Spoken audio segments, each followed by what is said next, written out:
kind words of introduction. Today I'll be showing videos on scalp nerve blocks and for awake craniotomy and SPG block, that is spinopalatine ganglion blocks. After such a heavy session, this is very simple blocks, most underutilized blocks, and maybe many are giving, and it must be just a revision for each.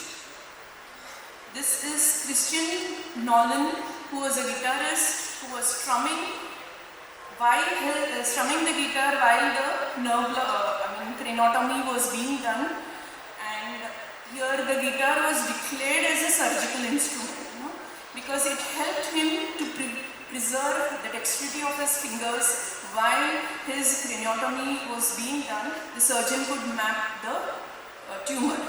And thanks to scalp nerve block surgeons.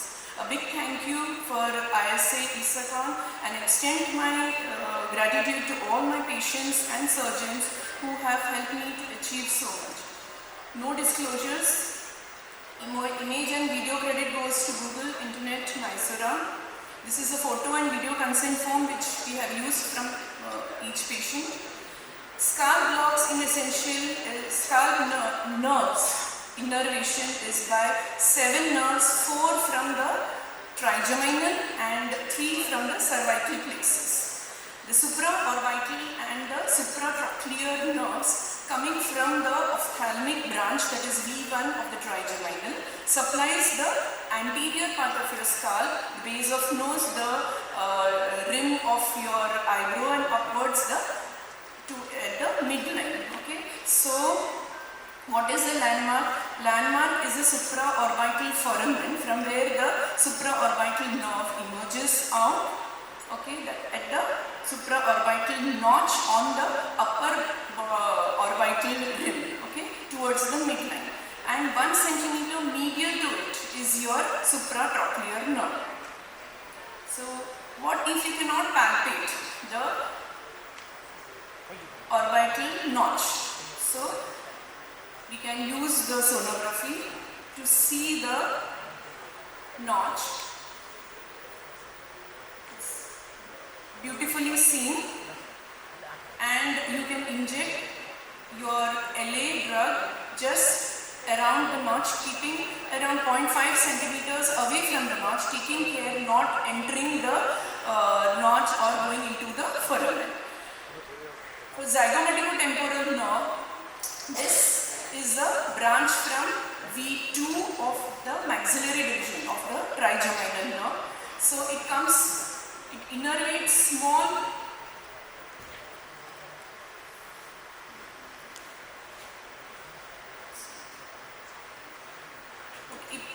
small part of the sensory area just outside your canthus, that is a lateral border of your orbit, just in front, above the zygomatic plexus. Here it branches into 2 branches, superficial and deep branches, at the temporalis muscle in between. So you have to inject at both the levels, above and below the temporalis muscle.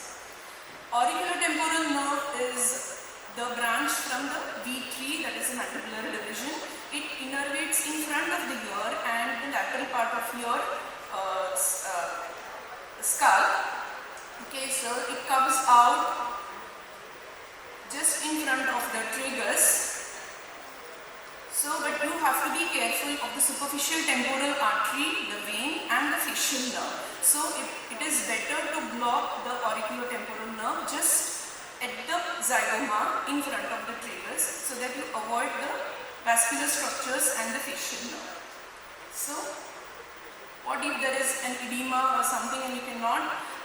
Best is to palpate your superficial temporal artery. But if you cannot palpate, you can use sonography and just denote the vascular structures and infiltrate your LA in front of it. You can see the nerve here. Okay? Coming to the posterior scalp, it is innervated by your greater and the lesser occipital nerves, both arising from the cervical plexus. The dorsal ramus is a greater occipital, that is C2, C3, and lesser occipital C2 from the ventral rami. And best way to palpating your greater occipital artery, and medial to it lies your greater occipital nerve. Another way is divide the line joining your your occipital protuberance and the mastoid process into three equal parts. The medial 1/3 and lateral 2/3 junction is your point of injection for greater occipital nerve, and lateral 1/3 and medial 2/3 is for the lesser occipital nerve. This is very important nerve in pain clinics and tension headaches and posterior headaches. So here you can see the greater occipital artery, avoid it, and in front lies the greater occipital nerve, medial to it. Coming to the last nerve, the greater auricular nerve, it comes from the cervical plexus at the neck and goes to innervate the skin over the parotid, the mastoid, and the ear pinna, lowermost part, anterior and posterior. This can be blocked at the cervical plexus block at the neck, that is the midpoint of your line joining the mastoid to the clavicular origin of the sternocleidomastoid, or the lateralmost part of the sternocleidomastoid muscle at its midpoint. Superficial nerve infiltration, keep the needle towards the ear pinna, it will block your greater auricular nerve. The drugs and equipments, simple LA-filled syringe is enough here. I use a mixture of 10 cc to % adrenaline xylopine along with 10 cc's of 0.75% ropivacaine, 2 to 3 ml of injection at each side. This is a block video. Palpate your supraorbital notch and just few, the 3 ml is injected. Both the supratrochlear and the supraorbital can be blocked with a single injection of 3 ml of LA. You can see the nice wheel being raised. This is the lateral border of your canthus. This is for the zygomaticotemporal nerve. 3 ml of LA injected here in both the planes above and below the temporalis muscle. Here the palpate the superficial temporal artery and a little bit above at the zygomatic process in front of your ear at the level of tragus. You can inject for the auriculotemporal nerve. Now divide the line, and this is the medial 1/3 and the lateral 2/3, that is the greater occipital. Palpating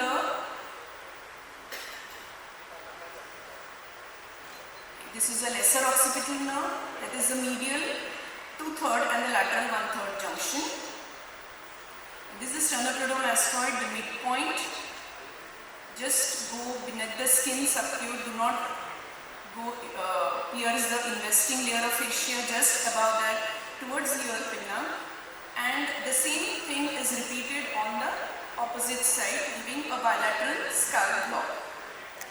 Now this was done for an addict craniotomy for a patient with a tumor at Broca's area, motor area, wherein while the surgery was going on, with the patient with the Ramsay's sedation score of around 2 was easily arousable, cooperated, following orders. The patient made a fist, the power was good, and all the while the surgeon was at the tumor, operating, mapping the tumor very well so that there is no motor deficit. Okay? So this is another surgery wherein this bilateral scalp was given for a locally malignant lesion. Okay? And you can see a nice flap was being raised, and immediate post-op the patient was arousable, talking well, and he did not go to ICU directly to the ward and was discharged at the earliest. This was a case where CA thyroid with cranial metastasis. The patient came for, he had convulsions at home, repeated convulsions, and hence they needed to debulk the brain tumor. The patient had multiple meds, lung, spinal, and had undergone radiotherapy. The coagulation profile was being normal. We did this case under bilateral scalp, superficial cervical block. We removed the thyroid, and a bilateral scalp block was given for the craniotomy. this is how you can, for awake craniotomies, yes, but you can extend it for your routine craniotomies under GA, wherein the requirements for intraoperative inhalationals, opioids, and need for a ventilator and the post-op ICU goes down a lot. And even if the patient goes on ventilator, the lot of changes in hemodynamics is reduced.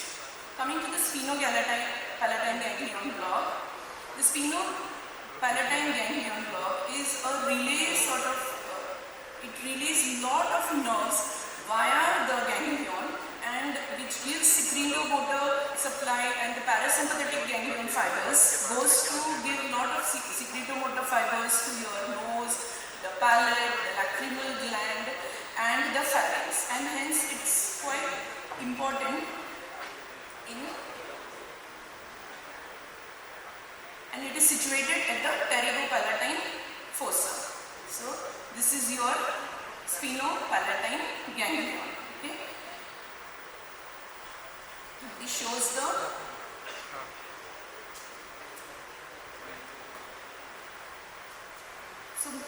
SPG is situated in this pterygopalatine fossa. You can see so many fibers coming out after the preganglionic fibers going there, and the postganglionic fibers travels to supply the nose, the palate, the pharynx. Okay, and important part is the fibers going to your brain, that is meningeal and the cerebral vessels, very important for your postdural puncture headache. Okay. And hence it's like a center point through which so many nerve fibers travel through it and along with the nerves to almost all the part of your HFN. So it is blocking this helps in lot of like different types of headache like migraine, tension headache, cluster headaches, and sinus headache. Many facial neuralgias, oromaxillar facial surgeries like FES and your cleft palate, and most important for anesthetist is a post-dural puncture headaches. Now, it's a very simple procedure. What drugs are used is whatever is available, either a 4% xylocaine or a 2% xylocaine vial. What I do is I take the required amount in a ball. So, and these are the cotton tip applicators with the casing available in the market. I prefer the longer one. And if at all you want to leave the drug with the patient, you can open the cork, okay, and leave it with the patient. And intermittently, once the action goes off, 4 to 8 hours sometimes the effect lasts. So the patient or the staff can use it like this, the same thing for the same patient. Okay. So this is a cotton tip applicator soaked with LA. The patient is in supine position with the head, neck extended between, and you can see that after entering the nares, you turn it more cephalad so that it walks along the zygoma bone, parallel to the bone, under the middle turbinate to reach the pterygopalatine fossa. The distance generally is the distance between the nares and the mandibular condyle. That is the depth to go. Do not force the applicator. Leave the applicator for around 5 minutes there. Within 2 minutes itself, patient will give excellent relief. So this may need to be repeated again. Alternatively, you can use a 10% xylocaine spray, but beware of any toxicity. These are, you can use a nose dropper or a spray also, but then think of any toxicity and only that much work. This is available in the market, the Spinocat NVO SPG nerve block catheters, wherein a flexible catheter is within the Spinocat, and you can with a pushback and LA syringe attached distal end, you can spray at the exact, see, lubricate the spinocath. This is the outer spinocath, you have to pull in once you reach the desired spot and push in the catheter slowly and then inject 1 ml of LA drug. You can use surgical aspirator tips, these are easily available. You can attach the syringe at the posterior end and make a cotton tip like a cotton tip applicator. The other approaches are infrazygomatic and transoral. Transoral, you can put a cotton bud soaked with LA at the junction between your second and third molar tooth at the level of the greater palatine foramen. But you can take a syringe filled with LA and needle and bend it and inject within, taking care of LA toxicity. And can I show this? Just a fast forward this thing. USG guided SPG block wherein the probe is kept at the infrazygomatic level and the needle is introduced above the you note the mandible and the maxillary process. This is your coronoid process, the maxilla and the lateral pterygoid plate. This is in between is your pterygopalatine fossa. So you need not hit any bone, just flood 5 ml of LA into the pterygopalatine fossa, that is enough. You can see the direction of the probe and the needle are in a triangular direction. Okay. At around 4 centimeters of depth, you will reach the pterygopalatine fossa.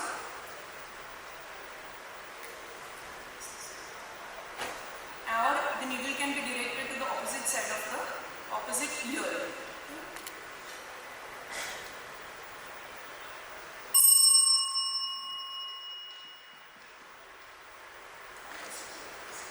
This is just to show the needle when introduced suprazygomatically. It is not going to go into the foramen, it will hit the bone. You just need to flood the pterygopalatine fossa there, it will reach the spinopalatine ganglion. Complications with SPG is minimum, epistaxis, transient anesthesia of nose, pharynx and palate. If the drug trickles down, you have to explain to the patient the bitterness they will feel with the LA drug. The lacrimation of the ipsilateral eye is possible. If you are using injection, take care of hematomas, intravascular injection, and last not but the least, it's LA toxicity. Be prepared with your intraliquid in the OR. Thank you so much. Thank you, Dr. Paliwal. I would like to request Dr. Tarun Waghela sir to felicitate her. Ma'am has explained various kind of blocks that we are not worried now for consciousness in any neuro patient. Thank you, ma'am. So there is little change in our program. Now coming is